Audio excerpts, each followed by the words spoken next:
आज आपण गेलो श्री क्षेत्र कोरटंग खंडोबा देवस्थान पिंपळगाव रोठा इथे. तर राम मंडळी, दुपारचं मोकार ऊन झालं होतं, त्याच्यामुळे म्हणलं जराशी थंड व्हायला एरिव जावा. त्यामुळे आपले भाऊ मोकार बेकार वन टावेल बिवल घेऊन चालले होते.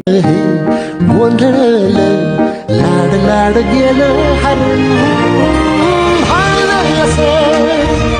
उरात पळवायला गेलं. असं मस्तपैकी थंड बिंड झालं, म्हणलं थोडं फिरायला जावा. आता गाडी चालवायला शुभम भाऊ होतं, त्याच्यामुळे काय टेन्शनच नव्हतं. आज ऊन मोकार होतं बरं का, पण तरी पण देवापाशी आले, थोडं भारी वाटत होतं. आता मस्तपैकी खंडेरायाचं दर्शन बिरसन घेऊन आलो. थोडा उशीर जरा होता मारला. जर कुठे जायचं आपल्याला? वरती इथं जायचं टॉपला. आता इथे टोपला म्हणायला लय भारी वाटत होतं बरं का, पण जेव्हा चढायला लागले तेव्हा समजलं फक्त बोलणं सोपं. ते वर तू वरती आलाय का?